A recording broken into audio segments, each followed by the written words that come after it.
Learning এর বিষয়টি আমার শিক্ষকেরা কিভাবে বাস্তবায়ন করতে পারেন? অ্যাক্টিভ লার্নিং আমাদের শিক্ষার্থীরা লার্নিং বাই ডুইং, অর্থাৎ শিক্ষার মধ্যে আমি বলেছি আগে যে শিক্ষার মধ্যে একটু আনন্দ থাকতে হবে, শিক্ষার একটি স্বাদ আছে, সেই স্বাদটি শিক্ষার্থী পেতে হবে।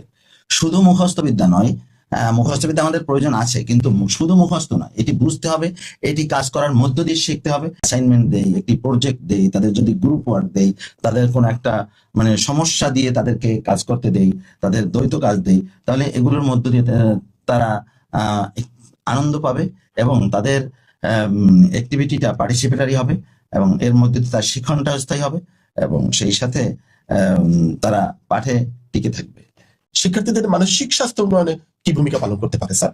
শিক্ষার্থী পরীক্ষায় খারাপ করলে বা কোনো একটা পারিবারিক সমস্যা হলে সে কি করে, সুইসাইড করে কিংবা কোনো একটা কাজ করে বসে যেটা অপ্রত্যাশিত, এবং তার সেই মানসিক অবস্থাকে ডেভেলপ করার জন্য তার কিছু মোরাল এডুকেশন প্রয়োজন, নৈতিক শিক্ষা প্রয়োজন।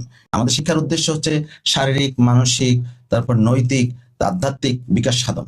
তো এই বিকাশ সাধনের ক্ষেত্রে আমাদের যে মানসিক অবস্থাটা ডেভেলপ করার জন্য তার স্ট্রেস নেওয়া, তার এরকম চাপ নেওয়ার মতো সক্ষমতা তৈরি করা, তারপরে অড সিচুয়েশনে তাকে স্বাভাবিক রাখা, পরীক্ষায় খারাপ করা কিংবা মানে ভালো করা, কিংবা কোনো বিপদ আপদ হলে সেটা সে কিভাবে ট্যাকেল দিতে পারবে, এই সমস্ত বিষয়গুলো যেমন গুরুত্বপূর্ণ, তেমনি ভাবে আমাদের শিক্ষার্থীদের সংস্রব যে কার সাথে কাদের সাথে থাকে সেগুলো একটা ব্যাপার।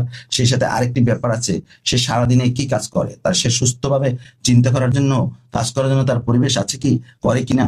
তার দেখা যাচ্ছে আমাদের অনেক এই শিক্ষার্থীর বাবা মাই মানসিকভাবে মোবাইল দেখতে দেখতে কিংবা সিরিয়াল দেখতে দেখতে তাদের মানসিক অবস্থায় খারাপ হয়ে যায় এবং তারা সন্তানদের প্রতি উদাসীন থাকে এবং যার কারণে শিক্ষার্থীরা তারাও মানসিকভাবে দুর্বল হয়। মানসিকভাবে একজন শক্তিশালী শিক্ষার্থী সে সারা জীবনে সে লেখাপড়ার অবস্থান যেমনই হোক তার সে ভালো করবেই। এজন্য তাকে মানসিকভাবে শক্তিশালী করা প্রয়োজন। তাকে ফার্স্ট হতে হবে, ফার্স্ট ডিভিশন পেতে হবে, এই অবস্থা থেকেও তাকে বেরিয়ে আসতে হবে। সবাই ফার্স্ট হবে না, কিন্তু তাই বলে সবার কিন্তু প্রতিভা আছে এবং সবাই কোনো না কোনো ভাবে সে সাফল্য অর্জন করবে।